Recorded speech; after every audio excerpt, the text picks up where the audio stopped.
بسم الله الرحمن الرحیم.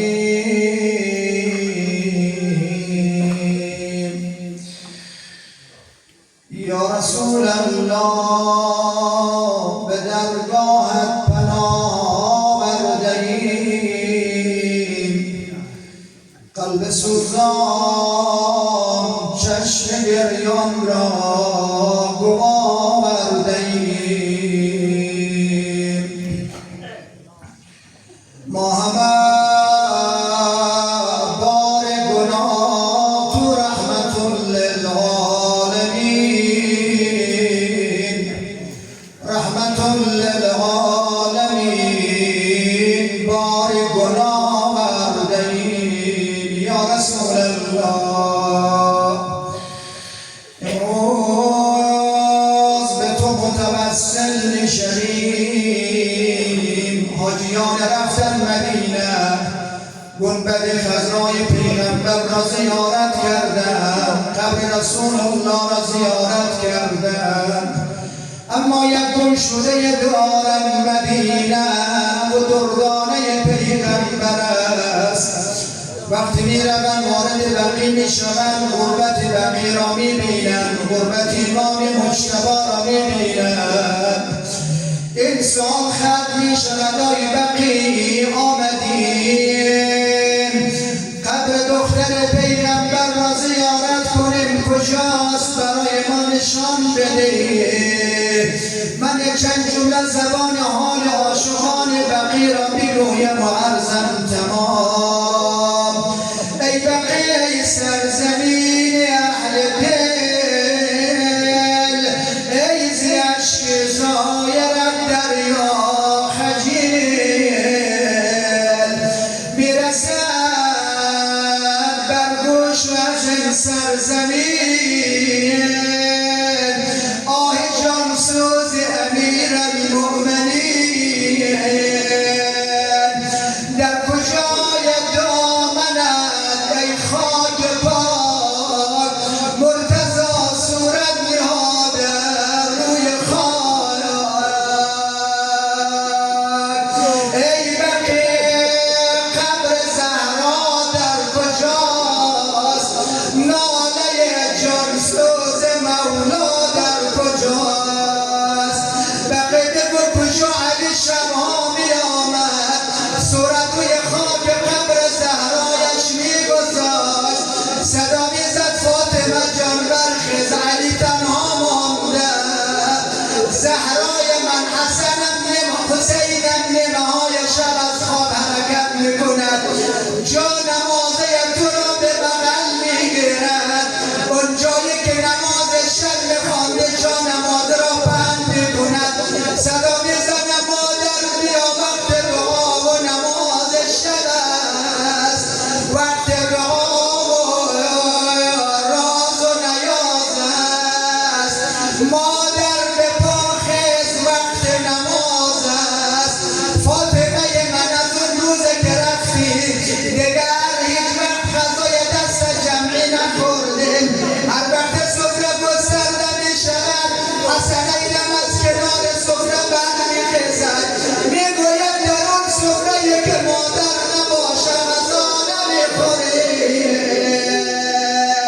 حالا یک جمله ذکر توسل از امام مجتبی بخوانم و عرضم تمام باشه، انشاءالله دست خالی بر نگرده، اما تو گذشتگان ما فیض ببرد.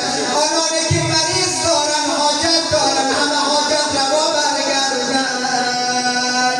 عالم از لطف تو میگردد گلستان یا حسن، خاک را فیض تو سازد لاله باران یا حسن.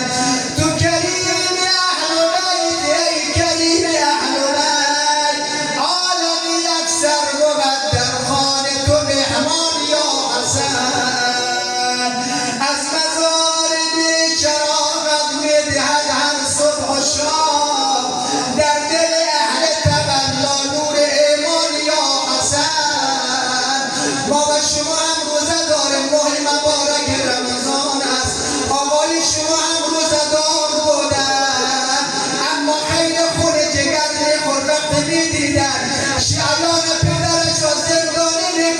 به شهادت میرسانن، تهدید میکنن. شب روز بود، شب یک کوزه آبی بالای سرش گذاشته بود. همسر ملعون از زهرا بین کوزه ریختن. نیمه شب خواست یک مقدار آبی بنوشد. وقتی یک مقدار آبی از این کوزه سر کشید، صدایش به ناله بلند شد: ای دشمن خانگی، من چه کرده بودم؟ بچه هایم را یتیم کردی، قاسمم را یتیم کردی. صدا زد: عزیز بابا قاسمم، برو عمه جان زینب را باخبر کن. زینب را باخبر کرد. وقتی آمد دل برادر روی زمین میغلطد و بگه: های جیگرم پاره شد، قلبم پاره شد. زینب صدایش به گریه بلند شد: برادر، کاش ماهر از زنده نمیبود. یک روز دیدم بین کوچه ها سینه به صورت مادرم زهرا میزد. یک روزم شاید فرق شکسته بابا بودم.